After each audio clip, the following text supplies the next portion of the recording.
Siphinde sinibingelele kwikhaya TV2. Wena-ke oqalayo ukungena kuleli khasi, siyacela ukuba ucofe ibhathini usubscribe, ukhulise leli khasi khona uzohlezi uyithola indaba njengoba zinjalo. Ilunga le-MK Party lihlaziya inkulumo eyenziwe umongameli we-MK Party uJacob Zuma kanye noFloyd Shivambu izolo. Uma-ke leli lungu lithi namhlanje ungadideki neze, lisuke lisho into kade yenzeka izolo, ngoba le nkulumo ibiyizolo. Ake silizwe-ke leli lunga libeka lihlaziya ngendlela yalo. Hayi, wazwangijabulisa uNxamalala namhlanje. Bengiyitshethi ngiyamazi, ngike ngimlalele ekhuluma. Yabona inkulumo yakhe namhlanje ingenze nga-understanda ngenye indlela.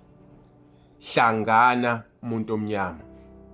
Senza iphutha ngokuba nenqwaba yama-political parties amaningi.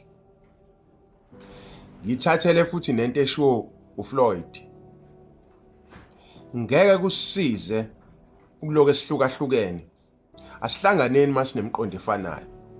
Akusho ukuthi sisoba ne-political ideology efana nsensense, sobeka ngendlela engafani, sicabanga ngendlela engafani. But if sindawonye and identify our common enemy, sokwazi ukunqoba. Sesiseduze kakhulu kwe-freedom. Naku mina lebe ngidifa khona noNxamalala. Umehluko wami nendlela acabanga ngayo uNxamalala bewumncane, bewuyila. Ungiphenduke namhlanje nga-understand. Uthi uNxamalala sesiseduze kwe-freedom, kodwa uyibona ingenzeka kungayiwanga emgaqweni, kungayiwanga empini.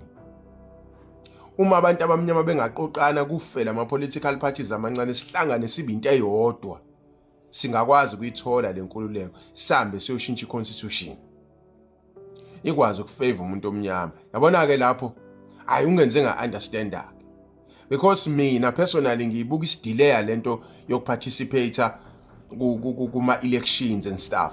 But indlela aphendule ngayo namhlanje, nendlela ayichaze ngayo ivision yakhe, mebuka i-ANC yayikhona kudala, eyiqhathanisa nento ayenza kwi-MK manje, I love it. Awuthi ngisho kunye futhi okubalekile okungenze nga-excited. Uma ethi uChivambu kuwumqondo right ukuthi ubheke ezweni lilonke, in the whole country, and try to unite the best.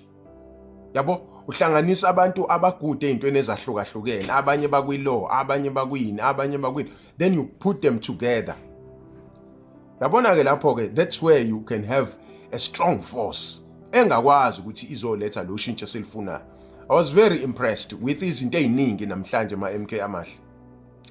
Hear from me.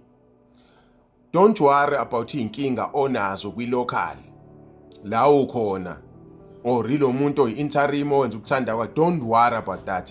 You are in a correct political party. If we talk about a political party, yabona indlela ekwenzeke ngayo izinto nendlela engibone ngayo namhlanje, I'm convinced ukuthi the idea is brilliant, the idea is great. Naloku okuyinhlabathi, in due time we will get rid of it. The party will get rid of all that. Singayinaki ezinye izinto, and let us allow politics to be politics. Umuntu mengabe raise i-view yakhe, whether we raise in public, whether uye court, whether uya kwi-media, let us understand ukuthi everyone has got a right. Ngimthandile uJudge Hlophe today. We all have our rights in South Africa to express ourselves. This is politics. I'm very impressed with the EEAMK. Honestly, yabona-ke today. Ngiyezwa abanye bathi ukuthi uChilisa uhleza vele abe excited for nothing. Yabona-ke today, I'm not excited. I'm convinced ukuthi I'm in a right political party that is trying to do things to bring about change kule lizwe leli.